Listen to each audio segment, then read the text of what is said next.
Hello, everyone, and welcome to the Masters of Technology Happy Hour, where once a week I have a drink with someone I meet in the course of business, but someone I'd like to get to know better as a person. I have to say, Kenneth, you're one of the most interesting people in the business. And It's very kind of you to say. you do so many things that I wish I was as rounded. So let me just think of them. And Okay, first of all, go I should ahead. introduce you to the people who don't know you, because a lot of people in the Yes, industry do know you, but for the yes, rest of them, Kenneth, you're a writer, you're an artist, yes. and is there anything I'm missing? I want to go into each of those, but Lately, well, I'm a language instructor because language instructor at Berkeley, you were I teach saying. Burmese language at UC Uh-huh. Berkeley, and lately I have become a bit of a photography geek, so shutterbuck.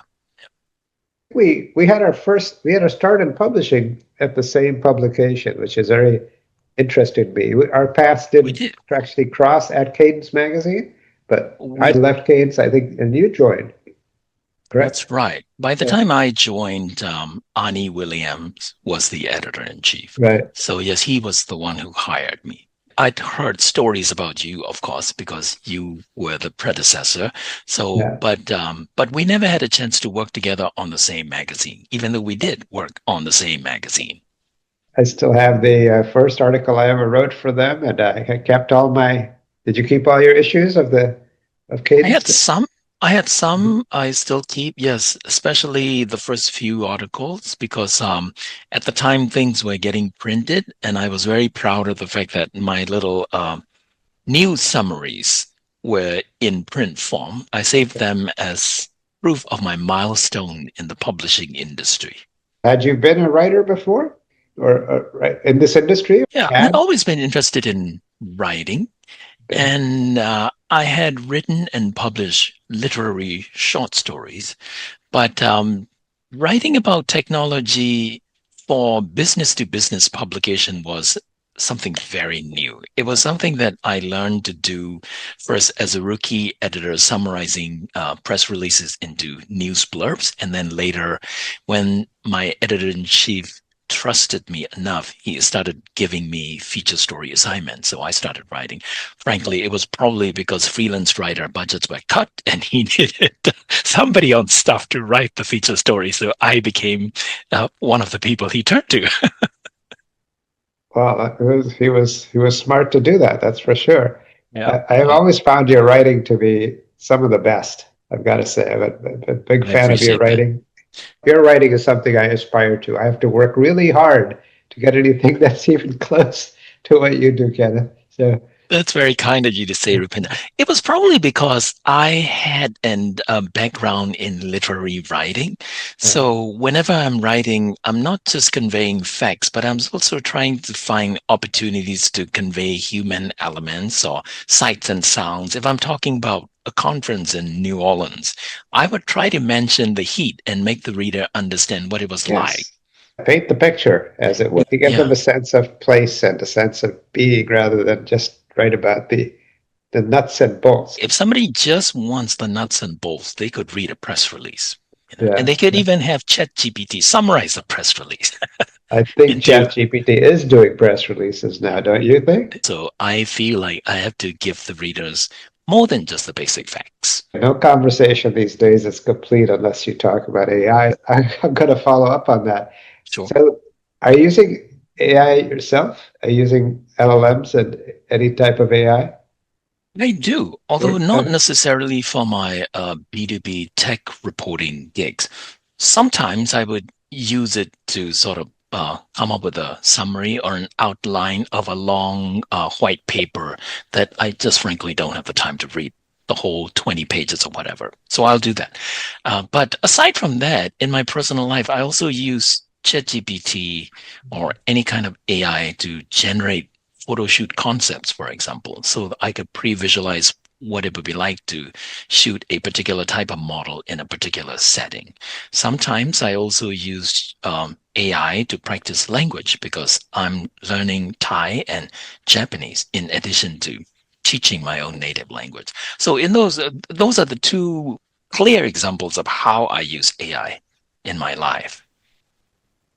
I, I have to apologize. I have this show. It's called Masters of Technology Happy Hour, and it's a pretense is always we have a drink. We have a drink at a bar, and we talk about things that we see during the day, like at a conference. That's how this Yes. idea originated. But I apologize because I actually don't have a drink. I have a coffee cup, and I notice you have a tea. Have a cup of tea. This is my I'm, midday cocktail, so to speak. yes, I have yet to have a cocktail with a person on this show. And this is now my Yes. 13th show, I believe, and I've got to try harder to sell this concept. But what? If you have a drink right now, I don't think I'll be able to do anything the rest of the day. I'd have to have some. Uh, you introduced me to this Thai leaf tea leaf salad, Thai tea leaf Leaf salad. salad. Yes, absolutely, absolutely. Yes, I'd have yeah. to have some of that if I had a drink. I would have to I absolutely. would, I would, I would be glad to have some of that any hour of the day. Yes, it's a quintessential Burmese dish. So I grew up eating it, especially when I have to pull an all-nighter for an exam coming up or something. My mom would make those for me to keep a steady supply of those to keep me um, awake so that I could keep studying. That's why I have fond memories of tea leaf salad. Yeah. Yeah. How much caffeine is in that? My wife and I went several times. She's very sensitive to caffeine. She had a Oh, buzz going on for a long time after that. I think because of the grinding of the tea leaves, you get all of the caffeine. Whereas maybe when you there steep the are leaves. there are fermented tea leaves in it. So those fermented tea leaves definitely bring out the caffeine content of the tea in the tea leaves. So I'm sure it has it's very potent with caffeine. Okay. Yeah. And that was the reason it worked. If I had to pull an all-nighter to study for an exam, that would keep me awake. You said your mom gave you a steady stream of these. Do you mean like more than one in a day? Oh yeah, I remember when I was a kid, I was studying for my matriculation exam. My mom would every 2 hours or so bring a new plate of tea leaf salad to refill my empty plate so that I could study throughout the whole night. That's how she kept me awake. She was doping you, Ken. It worked. It worked. Yes. You know what? My mom was doing the same thing in a different way. Mm, I didn't realize so much later. I was being doped too. That yeah. my mom, Indians will have Yes. tea, milk tea, as they call it here. Yes. Yes. And that's a staple. That's served on the street. It's everyone has chai. But most people don't realize chai. They call it chai here is just means tea. So having people say chai tea is kind of Um, redundant, right? That's right. That's right. So we have chai. Where was I going with this? Oh, so I would have tea in my milk, like as my baby bottle would have Mm, tea in it, not full strength, not like a tea leaf salad strength, but yes. but pretty. It must have been pretty strong. So throughout my childhood and to my adulthood, while I was living at home and I was going to college, I had a steady supply of tea. Like every day I would have tea, thinking that's just everybody does this. This is the norm. And when I got to college, and for days I didn't have, several days I wasn't at home, I didn't have tea. I got the worst headaches. It's like I got, and I didn't realize till later. Oh, I started taking Anacin. I would be like, why am I getting these things this at this time? I never had them before. Didn't realize it was because I was going cold turkey on the caffeine. Is when I was growing up in Burma in Southeast Asia, tea shops were more common than coffee houses. So, of Ah, course, I grew up as a high school kid or a college kid, sitting around curbside tea shops, sitting outside in little tiny plastic chairs and stools outside drinking tea. And it was only when I immigrated to America that I grew the habit of drinking coffee instead. I started drinking coffee when I had to get up at 4 a.m. to teach Oh 8 a.m. classes. I was my like, tea is goodness. not going to cut it. I better have the strong stuff. I'm looking for your. Yeah, you tell some very good stories about growing up in uh in Burma, and I'm looking for your book, Ben. Kind of somewhere I have a book of short stories. Okay, I don't see it now. I'm sure I have it here. Tell that story about how the people used to watch television, or I grew up under a socialist regime. So and it was, the country was at the time, Burma in the 1980s, was rather isolated from the rest of the world. So many of the technology advances and Western items were not readily available. Television, for example, was one of those luxuries. So you had to acquire it in a black market if you cannot get it legally. And one of my uncles was a black market ear, shall we say. So he was able to get a TV. And the thing was, at the time, our household became one of the one or two households that had a TV. So we had to make a decision, like the other houses that own TV for communal purposes, to whenever the broadcasting time starts. It was usually only about 3 or 4 hours in the evening. We would throw our windows wide open so that the neighbors would stand in front of our windows and watch our TV from the window. So it was rather a carnival-like atmosphere every night. and you didn't mind. You weren't upset there. Look at all those people, like we We would do didn't. here. Yeah, Here, we I don't didn't. know. We might Yeah, shoot them or something if they. that's Yeah. right. Because the notion of privacy was something that almost didn't exist, uh, especially in the 1980s in Burma. So, but we live in a community where every morning our neighbors would come and go unannounced into our houses. I remember every time the sun shift, once the neighbors from one side of the street will go to the shaded side of the street. For them, it was completely normal. They'll just walk in and they just lie on the floor and they'll just do their own thing, read a book or take a nap or whatever in your neighbor's house, living room, essentially. Yeah. That was okay. And that was okay. And that was okay. Yes. Yeah. Um, that was why I remember my mom had such a hard time adjusting to American life when she came here, because she grew up in a neighborhood where every morning you had to be curious about what was happening with your neighbors, and to not know, to not care was unthinkable. And here, all she could tell was, there are people, little glowing shapes she could see in the windows behind layers of fogs and curtains. And she didn't know who they were. She didn't know what they were doing. She couldn't find a way to say hello to them. She didn't even know if their neighbors were male or female. That was hard for her. It was really difficult to adjust to to her, what must seem like a very cold kind of society. Now, where was that? Where did your family move to when they first moved to America? San Francisco. In So San it Francisco. was, for her, it was literally and metaphorically. Oh, Yeah, yeah. yeah. I've got to say, it's California has been what's the proper word?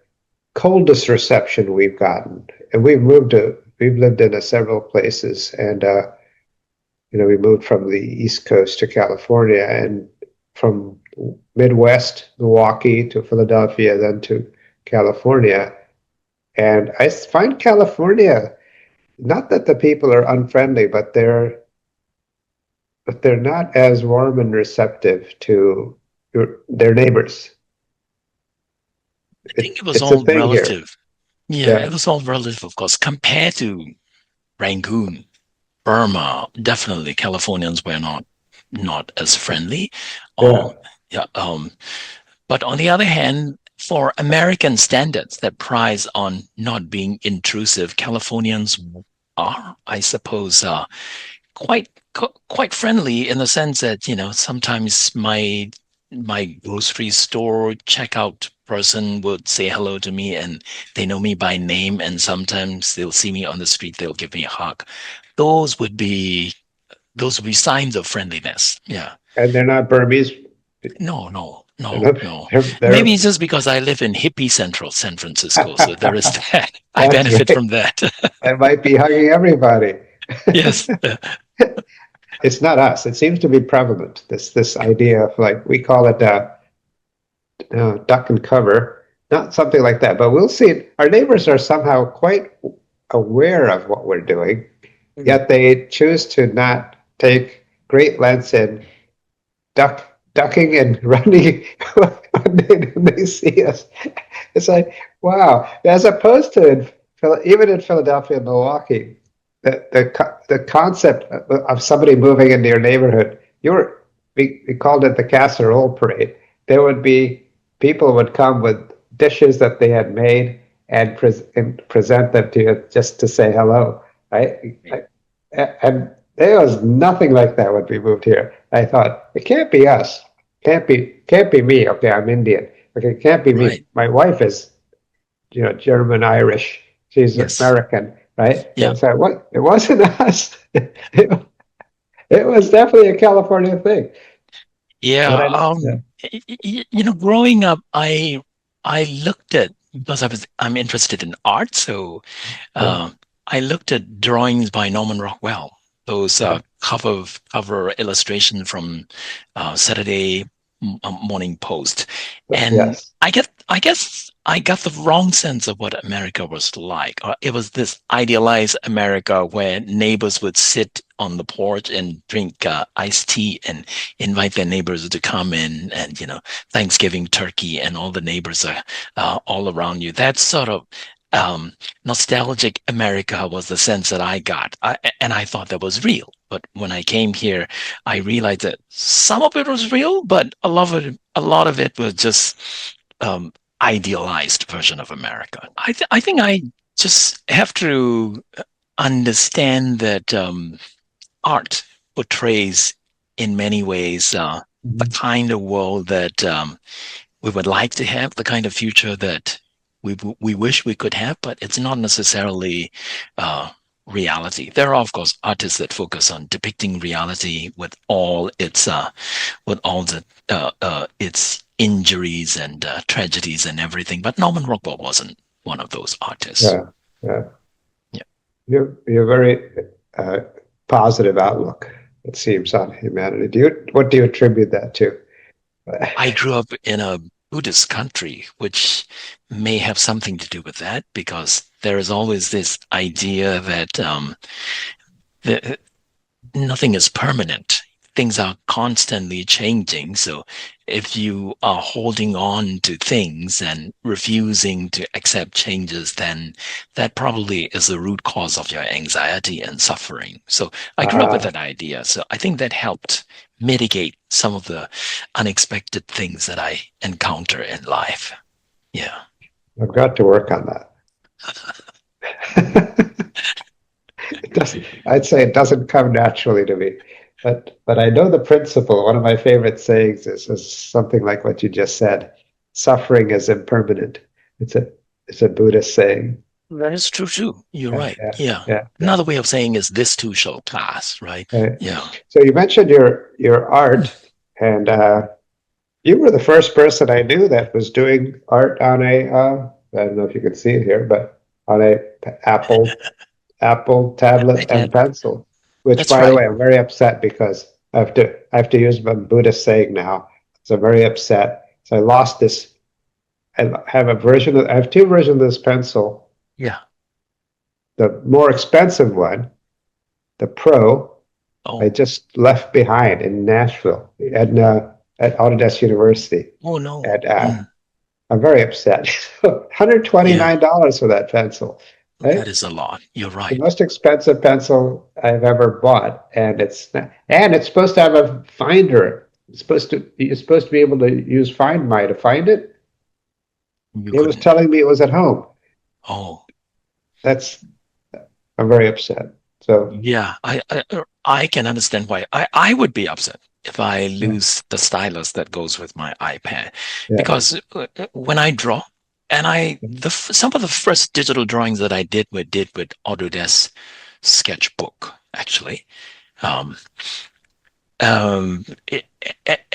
I can tell the difference because the pressure sensitivity of the stylus makes a difference because it is designed in such a way so that the harder you press, the thicker the lines are, and that's exactly how a paintbrush would behave. So if I'm trying to mimic digitally how painting process feels like, that's exactly what you need. So I would be very upset if I lose the stylus and have to replace it. Yes. I wonder Yeah. if they have it. Next time I get one, I'll have to get insurance with it so it gets replaced. But anyhow, see how I'm dwelling on this? Like I have to say, I have to, I have to clear my mind of this problem and go on to something else. Yeah, but your art. I'm going to show you some of the art on the video, but Oh, sure. it's on your Instagram, most of it, correct?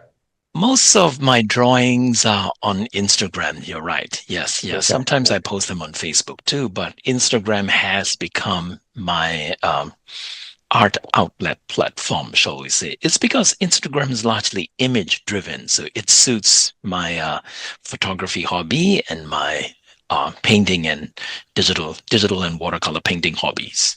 Yeah, Right, right. Yes, yeah, that's right. You're a photographer as well. All right, on my way to try to become Kenneth Wong, I said I would try to draw something. I would draw stuff on my iPad, which I still have not to do. Well, not yeah. just because I keep losing the pencils, but you know what I'm doing? I have to make an admission. I'll make a public admission here. I know what I'm doing on it? CAD type drawings. I'm actually using freeform to Yeah. draw things. This is not art. This is CAD type drawings. But here's my confession. But Yes. I know CAD. I know studied CAD. I've Yeah. used CAD. I've taught CAD. Right? Yeah. Many CAD programs. Right? And I find myself using Freeform, which is basically a sketchpad. It's an That's right. electronic sketchpad, and That's right. I love it. Right? That's So right. most of the time when I have something that I need to make, what I showed you was actually tool sheds. I'm making several tool sheds in the backyard, and I have to design all the. I'd like to design all the pieces before I go out there and cut, right? And invariably, I'll pick up a paper or usually now this sketch pad, Apple, the iPad, and the pencil, Yep. and I'll draw on there because I can quick whip things up and I can erase. That's true. I'm not touching the CAD program, and I have not confessed this to anybody. I'm supposed to be a CAD writer expert, right? So here I am using a sketcher and I realize CAD is not easy to use. CAD is going to be take longer to use. It won't have any better effect. It won't Right. buy me anything, right? It'll just, and I don't know how Apple did this. Apple made something that's easier to use than a CAD program, and you know it's not perfect. The lines aren't perfect, but watch what it does, Kenneth. The lines aren't perfect, but all right. So I don't know if you can see this now. I really should do this a little different. But you may have to use your imagination. But if Yes. I draw a straight line. I try to draw a straight line and I hold it. Yeah. All right. Yes. Yeah. So it'll straighten out for you. It'll straighten it out for me. And Yes. if I draw a rectangle, rough rectangle, it'll make a Yes. real rectangle, perfect rectangle. Circle, same. Line, same. It will make calculations. I could do 2 times the square root of 3 equals. Right. It'll do that. And here's Apple doing things that CAD should do, Math CAD should do.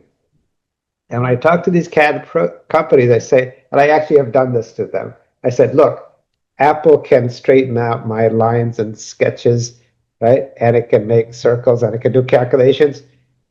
Damn it, why can't you do that?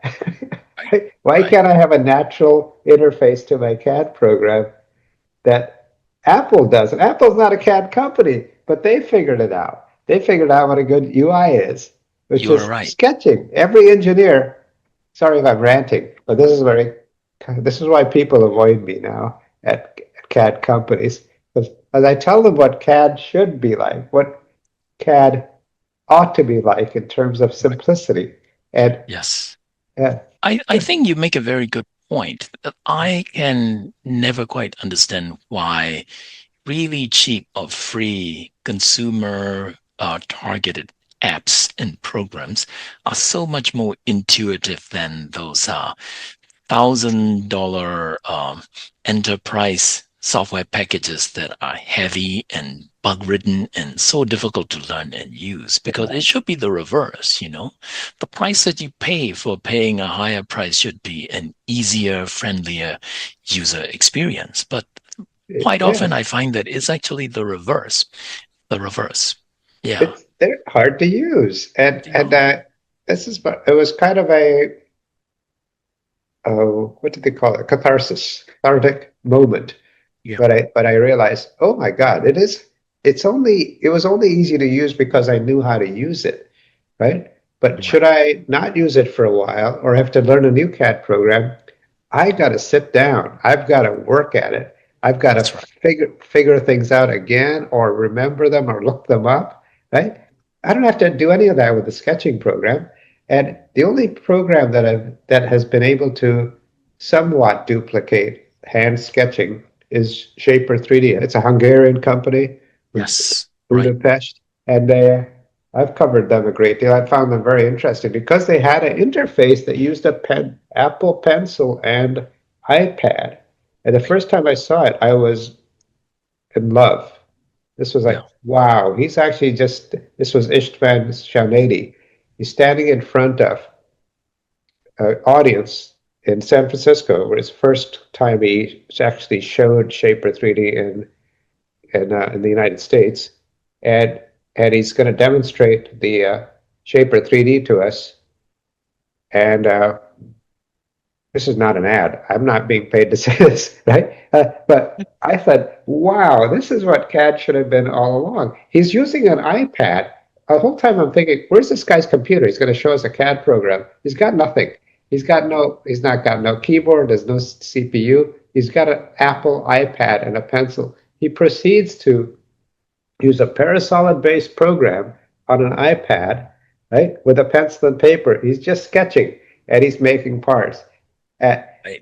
This was 5-6 years ago, and I don't know what's wrong with people that they don't adopt that. I know it's so easy to use. I thought everybody will be using this, right? It's starting to appear on people's radar, right? But according to them, they get a substantial amount of use, but it doesn't rank with the big four. So. Engineering industry, the industry that we write for, is actually very stubborn and change resistant. Isn't it? Yeah. Because I've seen through my short little career, 25 years or so, in the grand scheme of thing, as a short period of time. Even in that period of time, I've heard people first say this is never going to happen. For example, putting CAD in the cloud is never going to happen. And then somebody proved that you could do it, and now everybody is in a race to try to put their own CAD programs into the cloud, right? And at one point, what we would consider Parasolid and what we would consider direct modeling were separate houses of technology. It would never come through, like the Capulet and the Montaigu. They would never get married. And then, suddenly somebody showed that you could combine those two. And now it's a standard practice in most CAD programs to have both types of editing.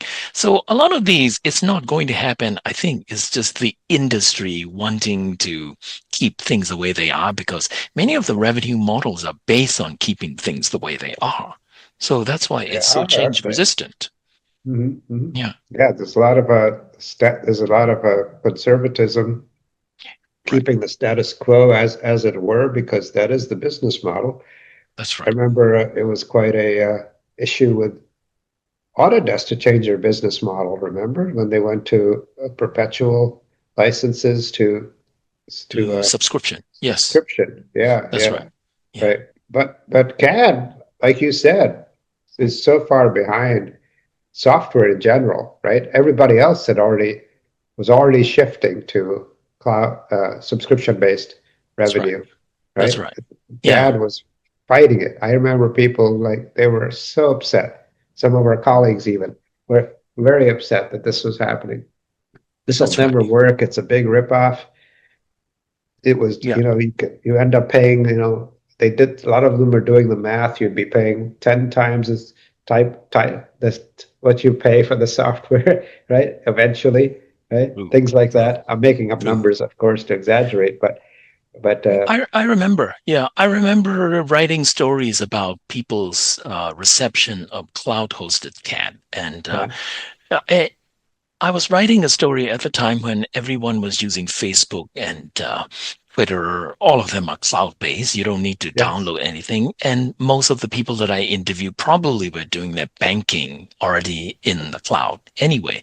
Yet the people that I interviewed for these stories, they would tell me that they want something they can download and install on their machine so that they could physically own something, yeah, that feeling that they own something. And then quite often they would say, what if the internet is down? And then at least if you have the code, you could still run the software on your workstation, even if you're not connected. And all those sort of worries, of course. Today, I think the attitude has changed a lot. I think people would prefer to use something in the cloud that they don't have to clog up their hardware. there's a lot of advantages, right? The infinite There is. computing. You don't have to have you could have an iPad, you could have Right. any device, a Chromebook, even, right? And Right. you can still draw on all the power. It seems like, oh my God, why didn't we do this years ago? We were Correct. really dumb to not take the advantages to take advantage of all the things that the cloud has. We are slow to move.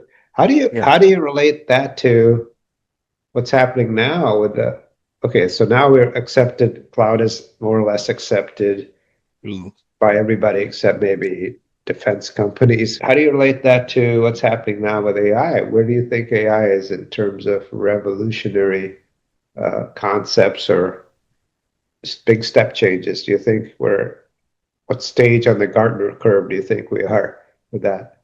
It's hard for me to say what point in the curve we are at, but I feel like a lot of the people are willing to accept AI as an integral part of their life, and Mhm. many of the routine tasks and operations, most of the people I know are quite happy to let AI handle it, Mhm. because it really isn't the best use of my time to try to try to look for misspellings and misplaced commas and things like that. So that's why automated spell checks and things like that are so good, because it's a better use of my time, so I can focus more on content. And the same is true, I think, with AI as well, because if you can automate simple tasks like extruding something and turning a 2D profile into a 3D object, then Mhm. the person who is designing it can spend more time thinking about higher concepts like, is this really going to be a better grip for somebody who will be using it to, or is this really going to be useful if you design it this way? Will it save weight and things like that, rather than thinking about where is the surfacing button and how do I execute an extrude command. The people really shouldn't be spending time thinking about those things. If AI can do it, that's so much the better. I think you may have burst my bubble there. I thought everything that came out of you was going to be perfect and you didn't need to proofread it. And but you use AI to do the proofreading, huh? Well, in a way, I don't have to, because all I have to do is click a button that says spell check, and then Okay. Microsoft Word will check grammars for me, right? Yeah. So that is a form of AI, I suppose. Yes. Okay. Yeah. I've had good luck with it cleaning up transcripts, by the way. I don't know if you. Definitely. Yeah, Definitely. yeah, Yes. yeah. Yeah. Yeah. In fact, if I run transcripts for this our transcript now, it'll take out quite a bit of the ums, ahs. It'll clean it up like a copy editor, and that You are saves absolutely me. right. Yes, Yeah, it yes, saves, right. Yeah. yeah, I fix, remember in my early days in the career, I spent quite a number of hours every day transcribing the phone interviews that I did in order to get the quotes that I needed. Today, I just upload it to Otter AI program that I subscribe to, and it'll give me a transcript that is 98% essentially correct. The rest of the 2% are mostly because these are industry jargons that normal people would have a hard time transcribing. So I'm right. not surprised that AI doesn't understand it. Yeah, Yes, there's some job security here because they don't know that how SolidWorks is using their capitals in their name these days, right? We've got that. We know that, right? Or they don't know how to spell 3D experience, or they don't know what the latest Autodesk just changed their name of their product to is something else, right? Or their three clouds. right, So right. we still have some utility here. I In think this, so. Yes, you're right. Yes, yeah. On the other hand, I always feel like it's a challenge for us to figure out if the AI can do something that I'm already doing, then I need to figure out how to do something else that the AI is not yet able to right, do, right? right. Yeah. We are supposed to be able to now propel ourselves, right? Right. What do they say? Right on the shoulder of giants, right in the shoulders of AI, and Mm, be mm, mm. better writers or better analysts, right? Or better Yes. researchers because we have these tools. That's Yes. best quote I heard about AI, because everyone worries about AI and losing their jobs to AI, Right. was the CEO of Trimble, Yeah. Rob Painter, and he said the only people that will lose their jobs from AI are the ones who don't use AI, right? Yeah. Well, to be honest, I do worry about misuse of AI, unethical use of AI, right? For example, somebody using my drawings in a way that I don't approve of, or without any credit to me, they came up with something that is essentially a derivative of my drawing. That sort of thing, um, the lines are not very clear yet legally because the laws always have to catch up with technology, which evolves faster than the laws. So it's always trying to catch up. So there are a lot of open questions about what is considered acceptable and what is not in the use of AI. So, Mhm. like, for example, I would worry about a military regime using face recognition to identify uh, dissident. They could do it from video footages and photos, so they don't even have to be in the US to identify dissidents who are against military regime in Burma, for example. These sort of things I worry. These I worry. But those have more to do with people's decision to use the technology in a way that is reprehensible and um, unethical. But the technology itself is available to use for either good or bad. Mhm. It's very worrisome. Those Yeah. both cases that you mentioned there, that your art could be stolen. I could easily say, make me a sketch in the style of Kenneth Wong just by showing them your Instagram page, and I would have a derivative work and without any credit to you, pass it Right. off as my own. The facial recognition also is a huge issue. I know that some of the facial recognition that's being done wholesale or broad based or wholesale, what's the right word? Uh, on a large scale by China to capture dissidents. And I think I recall from your article when you went your trip to the border town in Thailand, Burma, Yeah. you were worried about, your friend was worried about security.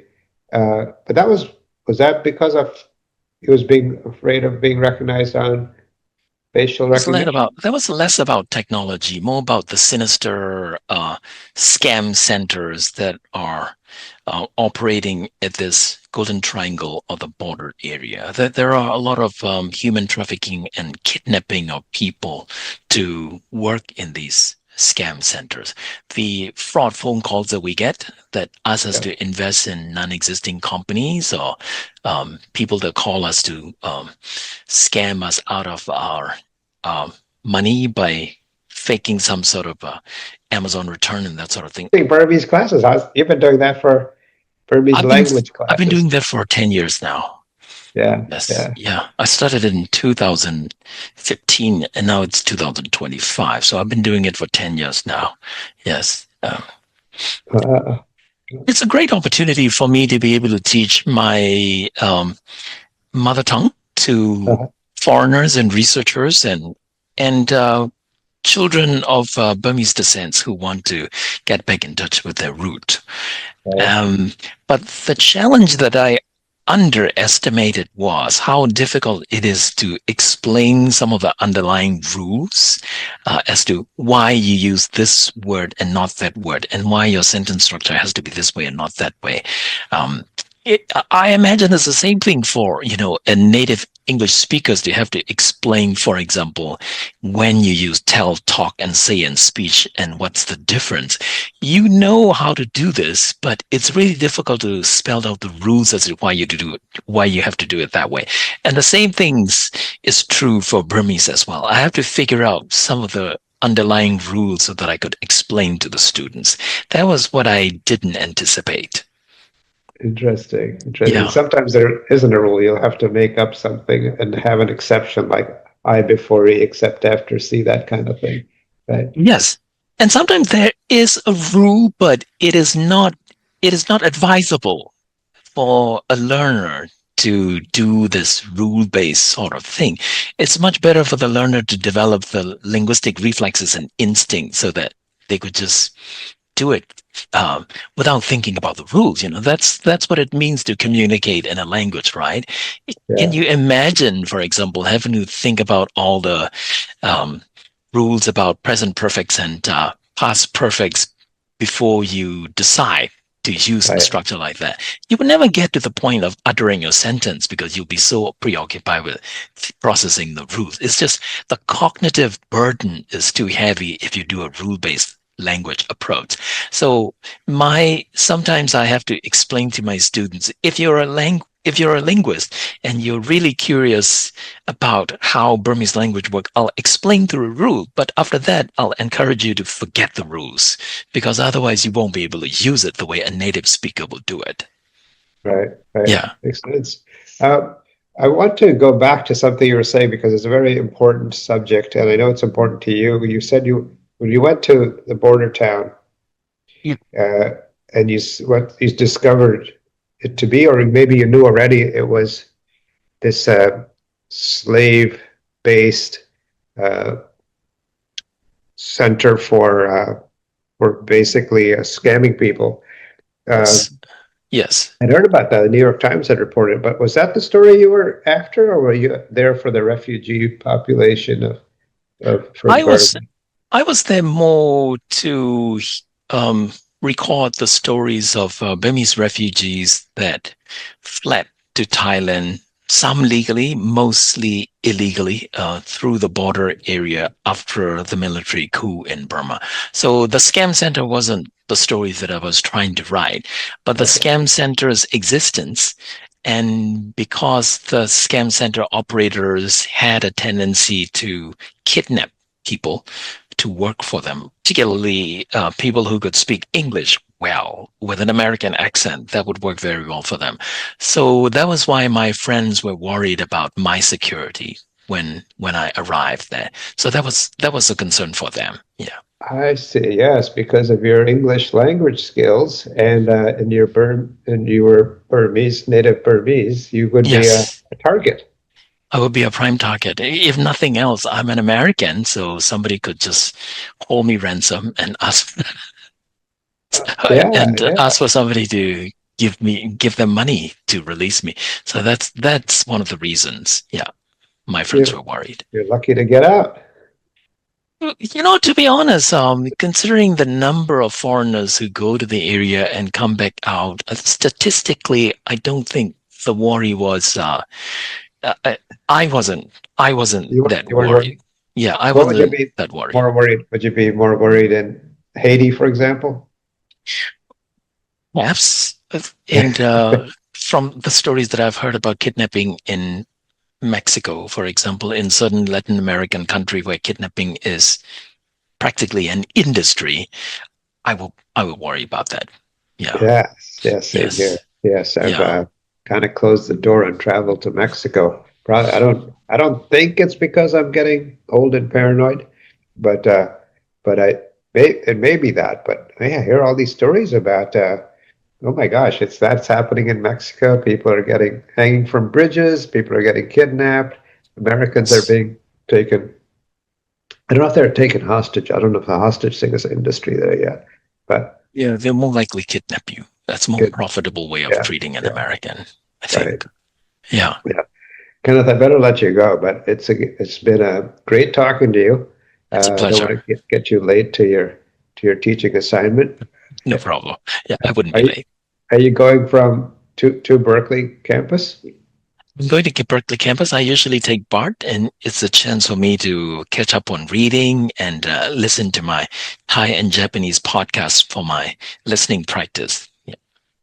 Okay, all right. So get on that BART, and you don't take Waymo. Remember when we took my first and only And I'm Waymo? very thankful that because of you, I have the chance to do it. And then since then, I've done a number of times on my own Waymo experiences too.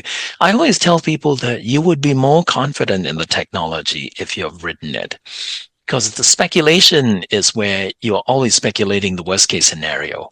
Yes, right, Yeah. right. So every one of those has been they've just been as reliable as the time we went, huh? Uh, Yeah. Trouble-free and reliable, just as the times that you and I rode together. Yes. Yeah.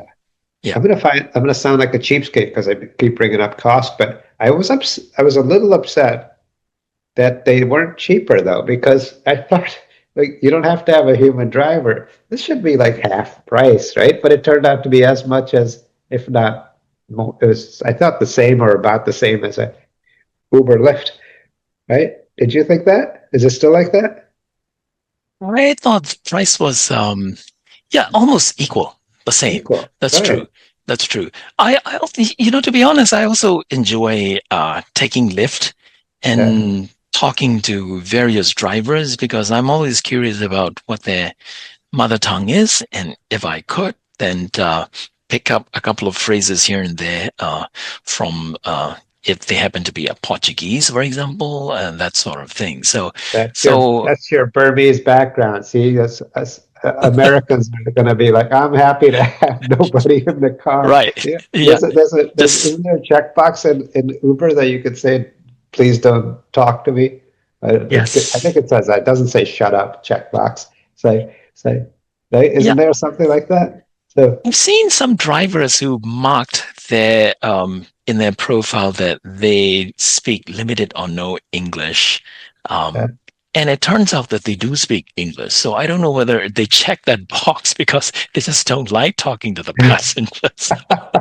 It goes both way, I guess, There are times when passengers would rather just be checking their iPhone and doing their emails while they are riding, and there are times when the drivers would prefer not to be interrupted, I guess. Yeah.